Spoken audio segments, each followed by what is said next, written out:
Good morning, I'm Maddie Jansen, and this is the podcast of 17 News at Sunrise. It's everything you need to know to start your day in about 15 minutes.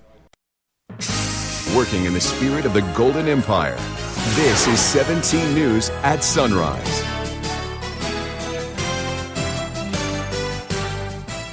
Right now at 5, breaking overnight, major news from the Bakersfield Homeless Center. The facility's property has been sold to the California High-Speed Rail Authority. CEO Louis Gill talks about what's next for those they serve. Also breaking overnight, attack and killed. At least 9 Americans, including children, are dead after what's being described as an ambush. What the group was doing in Mexico before they were attacked. Plus, caught on camera, the Bakersfield Police Department's rolling out its first phase of body cams. What this means for officers in the community.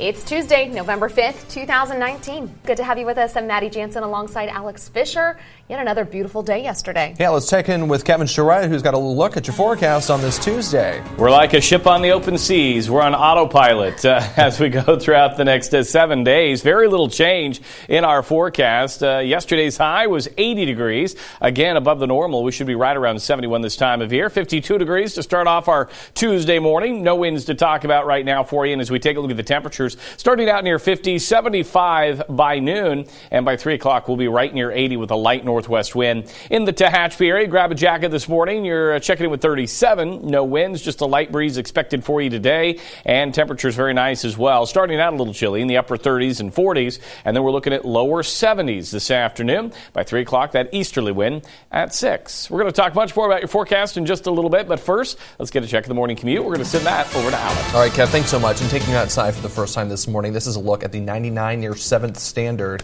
And it's looking pretty clear on that side of town. Everything else around the county also looking great to start off your Tuesday morning. Just be mindful of some construction that's happening in the downtown area as they continue to wrap that up this morning. Usually those projects wrap up around 5 a.m. around this time, so they're just going to be cleaning up. So just keep that in mind if you're headed out the door within the next few minutes. But it is looking clear across the county. We'll have another check coming up at about 5:15. We begin with major news just in from the Bakersfield Homeless Center. CEO Louis Gill confirms the facility's property has been sold to the California High-Speed Rail Authority. 17's Aton Wallace spoke with Gill and has details.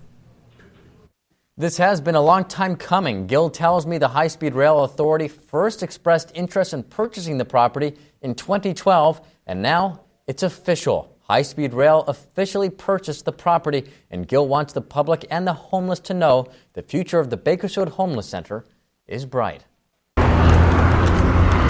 This is the Bakersfield Homeless Center. Roughly 200 homeless people sleep here every single night, a place where women, children, and single men can eat, bathe, and receive the services they need. But within a couple years, this 3-acre property on 1600 East Truxton Avenue will no longer be used for those services. CEO Louis Gill officially announcing the property has been sold to the High-Speed Rail Authority. The sale is already completed, but the center won't have to move right away. The rail authority will lease the property back to the center for 5 years. After that, the center will operate from a new location, and while the physical space is changing, Gill says the center's core mission will always remain the same. Within the next 5 years, we will reconstruct a new campus, and we will be serving even more women and children. The announcement comes roughly 7 years after the California High-Speed Rail Authority first expressed interest in purchasing the property. We're incredibly hopeful with what's happening here at the Bakersfield Homeless Center. Hopeful, he says, because while he could not comment specifically on the terms of the agreement, he believes the purchase will ensure a strong future for the homeless center. We will absolutely be planning on expanding. It would be my hope that we would have at least 350 beds eventually. This is a once-in-a-generation opportunity to invest in our community so that long-term help is here. Our community needs more services for homeless families and single women. This is going to make it possible. Our future is very bright. And as for the location of the new property, well, Gill tells me he and his team already are searching for the future home of the Bakersfield Homeless Center. In the newsroom, Aton Wallace, 17 News. Now to an update on a story we first brought to you on Sunrise. The cyclist who was hit by a car on Sunday night has died, and now Bakersfield police need your help to find the driver who hit him. That driver hit the bicyclist and then drove off, leaving the man in the middle of the street, according to police. It happened at about 10:45 on Sunday night. This was on South P Street, just south of Highway 58. BPD says there were no witnesses to the crash and asks anyone with information to call them.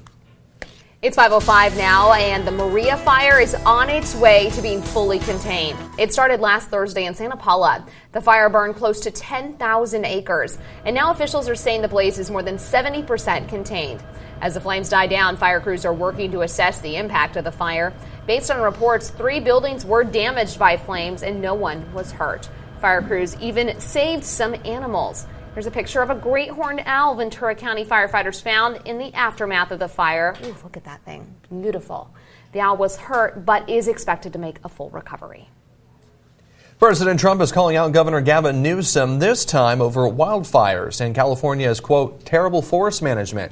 Here's what the president said in a tweet. The governor of California, Gavin Newsom, has done a terrible job of forest management. I told him from the first day we met that he must clean his forest floors regardless of what his bosses, the environmentalists, demand of him. Must also do burns and cut fire stoppers. This is not the first time President Trump has called out the way California handles wildfires. In years past, he has made similar comments. A woman who founded a local network to protect children from human trafficking is joining a presidential council. Jennifer Jensen leads a nonprofit Global Family Care Network. For more than 10 years, the network has worked to combat human trafficking all over the world. In 2016, they created a shelter in Bakersfield called the Daughter Project Group Home. President Donald Trump appointed Jensen to the Public-Private Partnership Advisory Council on Human Trafficking. The role of the council is to give recommendations to a federal task force. The network calls the appointment an incredible honor. It is that time of year again. Tomorrow is your chance to give back to our local veterans. Honor Flight Kern County and KGET are inviting you to be part of the annual all-media, all-day fundraiser. The goal is to raise big bucks to send more than 100 veterans to their memorials for another charter flight on April 7th of next year. And tomorrow, from 7 a.m. till 7 p.m., they'll be at 3 locations accepting donations. They're at Salty's on White Lane, the Park at Riverwalk on Stockdale Highway by P.F. Chang's, and Rosedale Highway by Chewy's. You can volunteer or swing by with a donation, and you can text this number if you'd like to help, 205-1478. For a list of locations, you can visit our website, kget.com. Still ahead this morning on Sunrise, we're following breaking news of a horrific ambush on a group of Americans. Officials say a group of women and children, all members of the Mormon community, have been attacked and killed in Mexico. The story coming up in about 23 minutes. And another nice day ahead. We'll take a closer look at our numbers. That's coming up right after the break. Stay with us. Working in the spirit of the Golden Empire, this is 17 News with Maddie Jansen, Alex Fisher, and Kevin Charette with your Pinpoint Doppler forecast. This is 17 News at Sunrise. The Bakersfield City Council has given the police department the green light to roll out its first phase of body cameras, which will be worn by special unit officers starting tomorrow. The new policy comes a year after Assembly Bill 748 was passed, requiring the release of recordings in incidents where officers fire shots or implement use of force tactics. And 17's Vanessa Dillon joins us this morning in our newsroom to explain the first phase of BPD's body camera rollout. Good morning, Vanessa. Good morning. Well, by January, we'll see over 300 officers answer their day-to-day calls wearing these body cameras, all a part of a $2.9 million allotment of measure and money. It starts tomorrow, and BPD's Impact Unit will be the first to go live with the program. Okay, so now the camera is recording. It's a topic often at the forefront of debate. With hopes for transparency between law enforcement and the public, the Bakersfield Police Department is going live with their first phase of body cameras on Wednesday. It captures what it can see through its lens, which is pretty good. The sound is good. The quality is good. I was part of the pilot program and wore one of these for about a year, so I had a good working knowledge of how these things work and on the other end of it, and then knowing that it also offers a lot of protection to the officers as well. The initiative has been approved by the city, and the first to go live with cameras will be BPD's Impact Unit, which works with the homeless. Their gang unit will be equipped with cameras by Saturday. This is a fantastic tool for collecting evidence. It documents and videotapes a scene. It videotapes witness statements. It videotapes suspect statements. So it's a great evidentiary tool of how the scene looked, how that scene may have looked, and that initial chaotic event of what you might be showing up at when they're showing up on a shooting scene. Along with collecting evidence, Sergeant Nathan McCauley with the Bakersfield Police Department says cameras could ease tensions in interactions between officers and the public. So it was an effective tool for kind of de-escalating situations when they're coming in and you're saying, hey, you're being recorded here, you have this camera on you. It got people to calm down. Spokesperson for the city, Joe Conroy, says the city is excited about the program, adding it's set aside $2.9 million to equip all officers by 2020. All funds pulled from the city's public safety and vital services. You'll have protection on both sides, both for the officers and also for the community. Everybody knows that they'll be recorded, or at least could be being recorded, and so it provides an unbiased, or at least a specific record of what the interaction was like. And they can go back and pull up their video, get everything they have others done. So it also helps with accuracy for report writing, for everything else there, because they're able to go back and rewatch the contact again. The new equipment captures clear sound and video as you see it being tested here. So this is useful, like I said, for if we're putting the camera into places where we don't want to necessarily expose ourselves to risk. You can use that camera to kind of watch live to see what's going on through that. It definitely, I think, it can be used as a de-escalation tool. It brings increased accountability here, and it'll bring increased accuracy to the evidence that's being collected on some of these scenes. The Kern County Sheriff's Office rolled out their body cameras in phases as well, launching them in Wasco 2 years ago. Currently, 95 deputies wear the body cameras with the Sheriff's Office. Reporting live in the newsroom, I'm Vanessa Dillon, 17 News. Vanessa, thank you. Now to $1 million drug bust in Bakersfield. That landed 6 people behind bars. The Sheriff's Office says this is what they found when they served 3 search warrants Monday morning. 109 pounds of meth with an estimated street value of just under $1 million, along with heroin, cocaine, 2 handguns, and $13,000 in cash. Those arrested include 24-year-old Christian Salazar, 19-year-old Nia Diaz, 21-year-old Daniel Diaz, 19-year-old Leo Espinoza, 57-year-old Hisa Castillo, and Stephanie Castillo. They face numerous felony charges.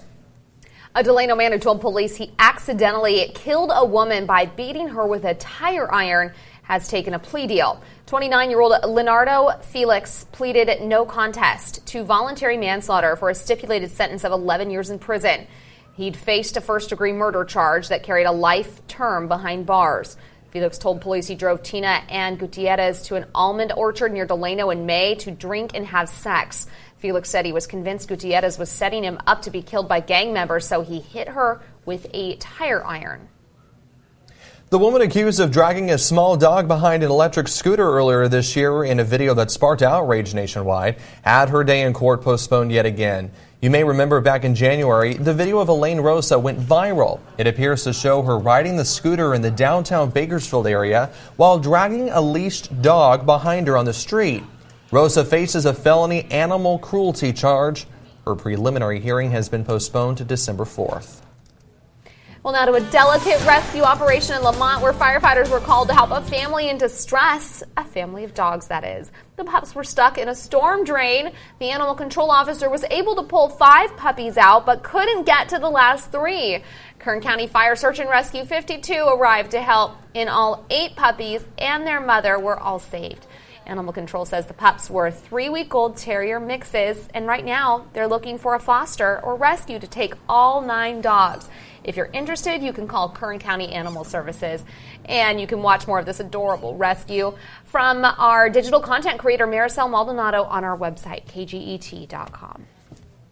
Well, still to come, timeout on the football field. The reason Monday Night Football had to stop for an unexpected guest.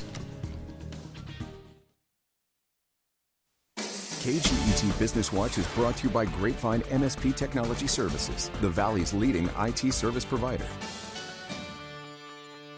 And Uber reported it lost more than $1 billion in the third quarter. That included $401 million in stock-based compensation expenses tied to its public offering in May. Despite the ride-hailing company's $1.16 billion loss, revenue growth did improve. The company posted revenue of $3.8 billion during the quarter, up 30% from a year earlier. Uber stock fell roughly 4% in after-hours trading. Facebook has updated its branding with a new colorful logo. In a blog post, the social media giant said it is making the change to differentiate between Facebook as a parent company and Facebook, the app. The new logo changes between blue, green, and hues of purple, red, and orange. It's not its other apps, blue for Facebook, green for WhatsApp, and red and orange for Instagram. This move makes it clear which products are part of the Facebook collective, a change the company that the company promises to be more transparent. The Facebook app will still keep its own look of the signature blue logo with the lowercase f. Well, take a guess. What day of the year do you think is the busiest day for UPS? It's actually January 2nd. UPS is expecting a record-breaking holiday season, but that is the day they've got circled in bright red, the big day of returns. In fact, the retail industry calls it National Returns Day. The company released some of their estimates on Monday, saying they think e-commerce shoppers are the ones putting things over the top. UPS expects to handle 1 million return packages per day next month. And by January 2nd, it could be up to 1 million returns on that day alone. It's very surprising.